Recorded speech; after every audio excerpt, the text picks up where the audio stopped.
सत सत। श्री सतगुरुदेवाय नमः। ओम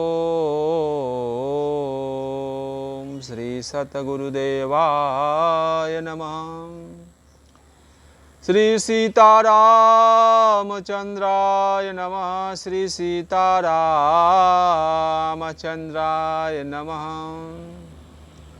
सीतानाथं समारंभां श्रीरामानन्दार्य मध्यमाम् अस्मदाचार्यपर्यन्तां श्रीवन्दे गुरुपरम्पराम्।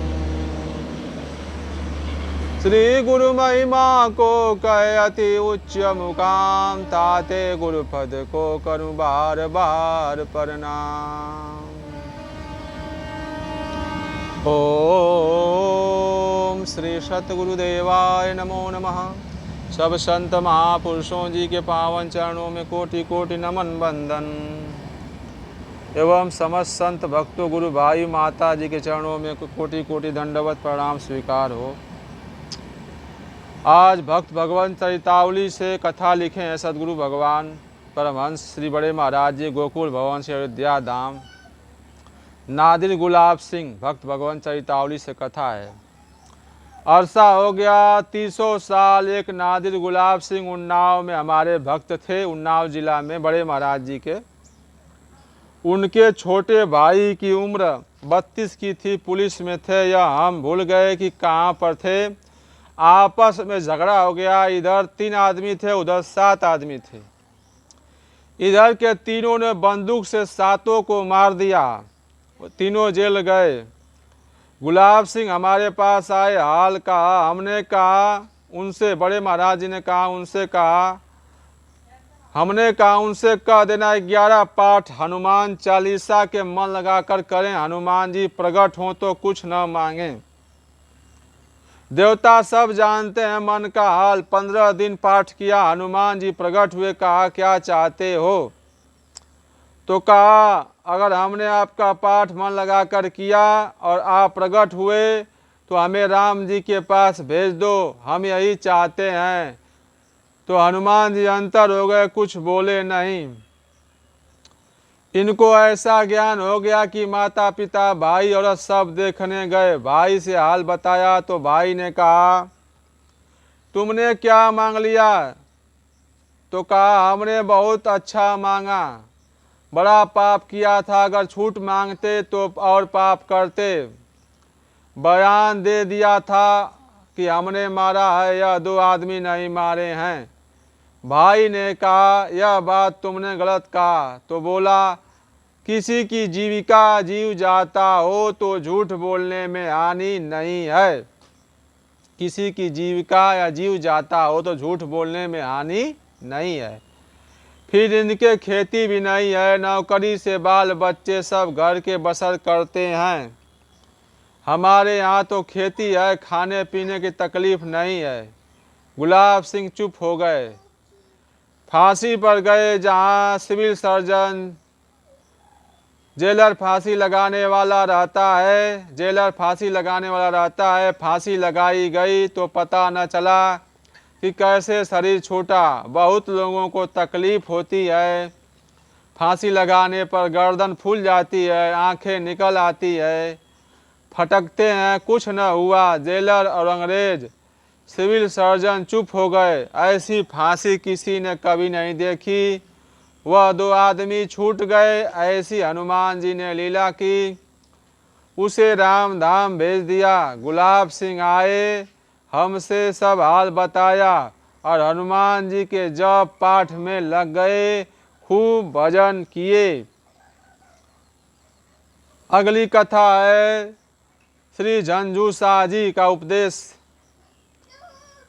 जिसका पूजन कीर्तन जप पाठ करते हो वही ध्यान प्रकाश लय शून्य में व्यापक है, फिर सबसे न्यारा भी है।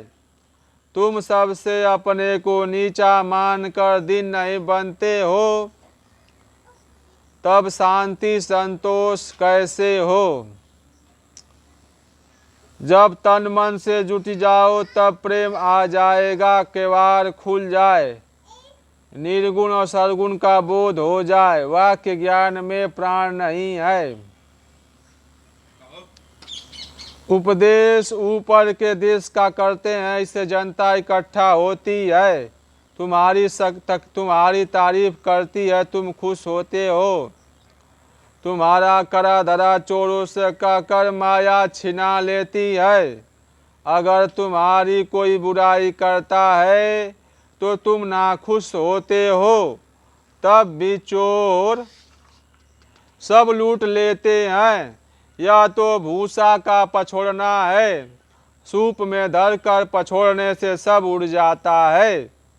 जब तक मान अपमान से अलग न होगे तब तक कोरे के कोरे बने रहोगे।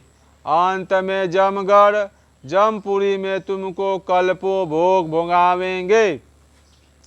समय श्वासा शरीर अनमोल जा रहा है, अब फिर ऐसा समय न निकलेगा, समय न मिलेगा। इनका नाम झंझूसा है, बुलंदशहर के रहने वाले थे। स्वामी जी स्वामी रामानंद महाराज जी के समय के हैं। यह मियाँ खुसरू से मिले। खुसरू निजामुद्दीन औलिया जो दिल्ली में थे, उनके शिष्य थे। उनसे कहा हमें आप कुछ बतावें तो हम उस कूचे मतलब रास्ते से चलने की कोशिश करें। खुसरू ने कहा तुम पहले सुभान अल्लाह का 10 तस्बीह माला जाप करो और मोहताजों की सेवा, जो दुखी है कर दिया करो। फिर कुछ आगे बताया जाएगा। तुम्हारे पास पैसा नहीं है, मांग कर खाते हो तो तन मन से सेवा करो। देखो इसी से तुम्हारे अंदर का शीशा साफ होकर चमकने लगेगा। यह जुट गए, साल के अंदर ये सब काम तय हो गया। तब फिर खुसरू से मिले